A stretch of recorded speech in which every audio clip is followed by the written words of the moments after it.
Salam serakup ngagai Raban Bumi Kenyalang. Kita datuk benar mendak pengenalan berita dalam negeri di Pemadu Baru berguling aku Marzela Sigai tu antara isi berita. Sarawak Sarito ngerikut 25 kes positif baru COVID-19. Penghujung ke penyampau semua kes positif COVID-19 di Sarawak Nakak ke Sarito ianya penyampau 675 kes. Co-Chairman Komiti Penusah Ngenyek Negeri Sarawak JPBNS, Dato' Amar Douglas Uga Ambas, mereka penyampau 21 kes direportkan di bahagian Kuching, 2 kes di Serian, 1 kes di Samarahan, Ngau Lundu. Uga nambah kelimpari 9 kluster aktif, bisa 1 kluster baru ditemu bak pasar 1 Kuching. Pada hari ini, Jabatan Kesihatan Negeri Sarawak ingin memaklumkan terdapat 1 kluster baru telah dikesan setelah 4 kes baru dikesan hasil aktiviti saringan aktif melibatkan para peniaga di pasar besar. Kluster ini ialah kluster pasar 1 Kuching. Pada 25-26 Julai 2020, saringan aktif COVID-19 telah dijalankan di pasar 1 Kuching melibatkan seramai 229 orang. Daripada jumlah yang disaring tersebut, seramai 4 orang telah didapati positif ujian RT-PCR COVID-19 pada 27 Julai 2020. Semua kes tidak menunjukkan sebarang tanda dan gejala. Indeks kes kepada kluster ini dan kontak kepada kes-kes masih dalam siasatan. Kelimparinya bisnis City Kes baru udah suman ngau dikemendar ke Pansut Aris Hospital Besar Sarawak Sarito. Urung 92 ekor lagi diperubat bak ward isolation hospital ngau urung 39 pui baru direport ke Sarito. Sarito megap lilih menua Kuching udah bertukar status dari zon kuning ngagai zon merah. Sepengudah 16 kes setempat direport ke tingujung ke penyampau semua kes tempat ti udah direport ke dalam keadaan 14 hari ti udah ianya penyampau 53 kes dipelilih menua Kuching. Status daerah Kuching bertukar merah.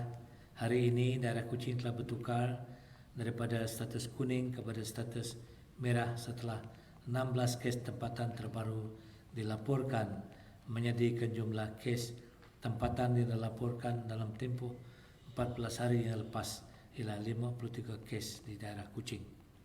Manakala daerah Serian juga telah bertukar status daripada status hijau kepada status kuning apabila 2 kes tempatan baru dilaporkan di daerah Serian.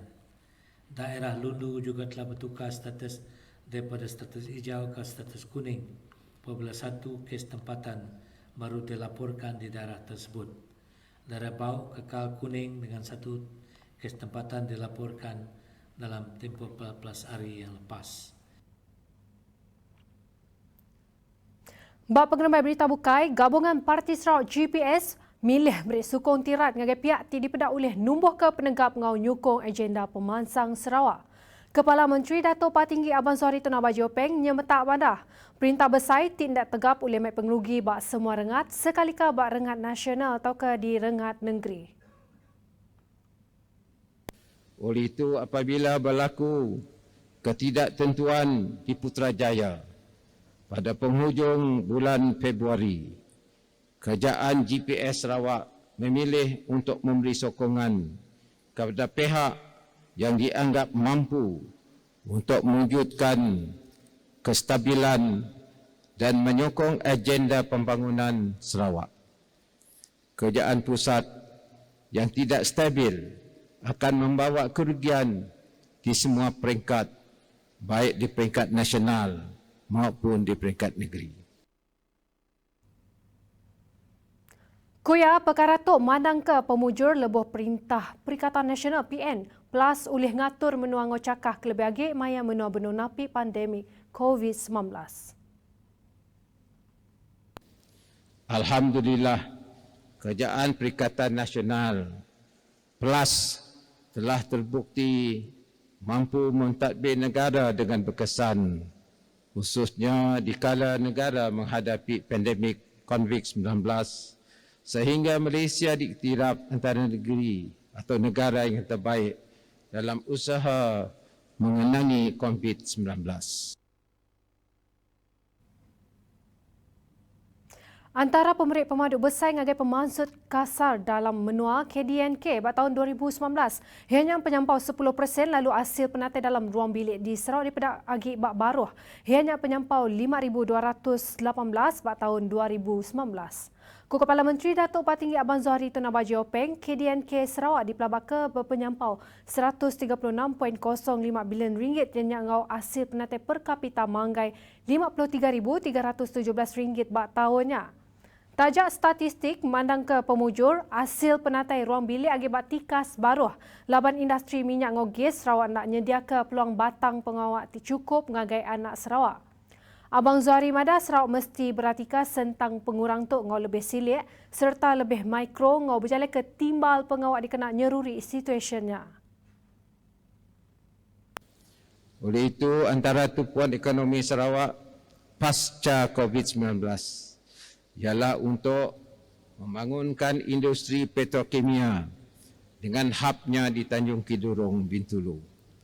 Sekarang ini di kawasan 1,000 ekar yang telah diperuntukkan untuk hub ini, kerja-kerja penyediaan tapak untuk membangunkan sebuah kilang metanol dengan kos 3.74 bilion sedang giat dilaksanakan. Kuya nambah Sarawak mesti berjalan ke program pemansang tiba belasar ke perspektif Sarawak seraya belamatika perspektif kebangsaan dikena ngempun ke singkang nuju pemansang lebih cakap nyuntuk ke Sarawak oleh nyapai juluk negeri Mansan Nyerumak tahun 2030. Selain itu, sebuah syarikat antarabangsa juga telah mengesahkan ianya akan melabur 24 bilion ringgit ataupun USD 6 bilion di hub berkenaan. Industri hiliran minyak dan gas ini dijangka akan memberi peluang pekerjaan kepada 74,000 orang secara langsung dan tidak langsung. Dijangkakan dengan pelaksanaan program industri petrokimia ini dan juga program ekonomi lain pendapatan isi rumah ataupun household income di Sarawak akan meningkat dan Sarawak tidak lagi istilah negeri kaya tapi miskin menjelang 2030. Nyajal pengerembai berita dalam negeri, Arya Kumar Zela Sigai, Madah Kediri Mumpul dulu. Terima kasih.